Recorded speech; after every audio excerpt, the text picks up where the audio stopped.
जी भाई। भाई कुछ सुनो। नहीं तो क्यों, क्या हुआ? भाई सैलरी कट रही 30%। 30%? हाँ भाई 30%। पागल हो गया भाई, किसने कहा?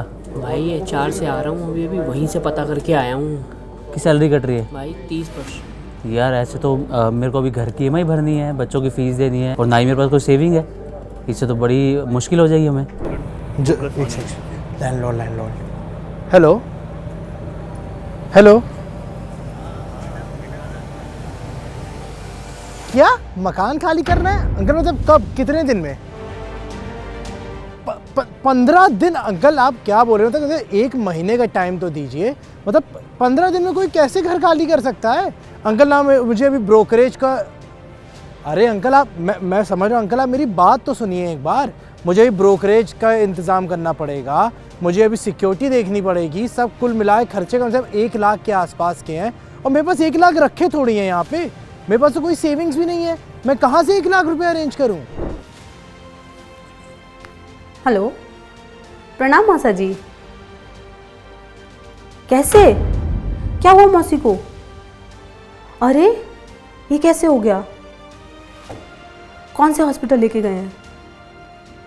अरे यार, आप मत परेशान होइए मौसा जी, मैं करती हूँ इंतज़ाम। हाँ मैं करती हूँ, आप मत परेशान होइए। प्रतीक, गौरव और रुचि, तीनों को जोड़ते हैं अंग्रेजी के 4 अक्षर RISK, रिस्क यानी जोखिम। ये है फिनेंशियल रिस्क। आधे घंटे पहले तक इनमें से किसी को नहीं पता था कि इस तरह की पैसों की जरूरत खड़ी हो जाएगी। तीनों पर जेब की क्षमता से ज्यादा का खर्चा आ गया है। प्रतीक कार खरीदने की सोच रहे थे, लेकिन कार के सपने को पूरा करने के लिए अभी और इंतजार करना होगा। 30% सैलरी कट के बाद तो उन्हें अब अपने घर के खर्चों को ही एडजस्ट करना मुश्किल हो जाएगा। फिर कार की EMI कैसे भर पाएंगे? गौरव तो अब अगले साल ही गोवा की छुट्टी मना पाएंगे। अब तो किराए का नया घर ढूंढने में जुटना पड़ेगा। महीनों से गोवा की छुट्टी के लिए जो पैसे बचा रहे थे, अब उससे ही एडवांस किराया, ब्रोकिंग चार्ज और शिफ्टिंग का खर्च निकलेगा। रुचि को यह समझ नहीं आ रहा है कि मौसी के इलाज के पैसे देने के लिए कैसे मना कर दे। दूसरे खर्चों को तो अभी रोक सकती हैं, लेकिन मौसी की जरूरत बड़ी है।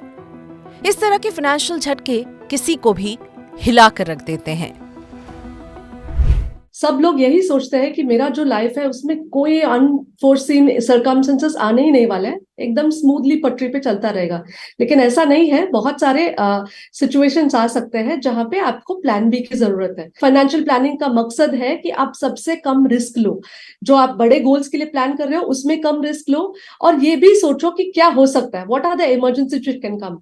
सबका तो प्लान नहीं कर सकते, बट ज्यादा तक हम सोच ही लेते हैं कि क्या क्या हो सकता है in terms of loss of income, in terms of अगर सडन एक्सपेंसेस आया तो कहाँ से हम लोग विड्रॉ करेंगे।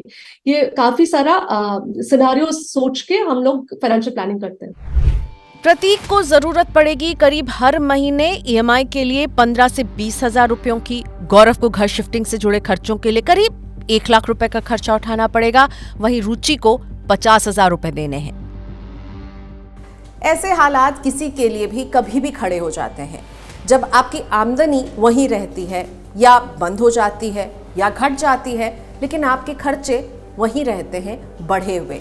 इसे ही कहते हैं फाइनेंशियल रिस्क।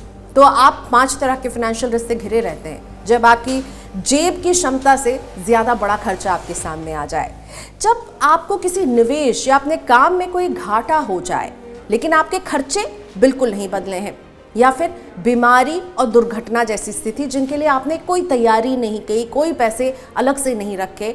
तो इस तरह के फाइनेंशियल रिस्क जब खड़े होते हैं तो बहुत ज़्यादा आपको तनाव में डाल देंगे अगर आप इनके लिए तैयार नहीं रहेंगे।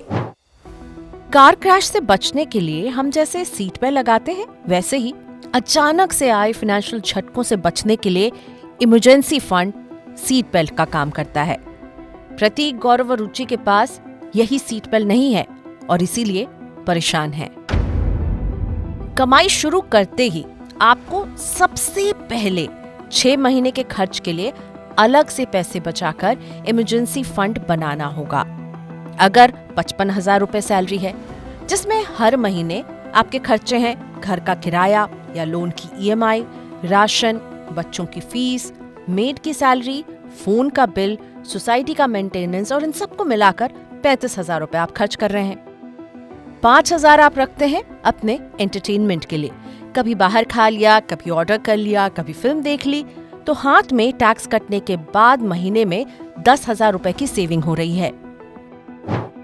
कुल मिलाकर 40,000 रुपए आप हर महीने खर्च कर रहे हैं। मतलब हुआ कि 6 महीने के इमरजेंसी फंड के लिए 2,40,000 रुपए इकट्ठा करने होंगे।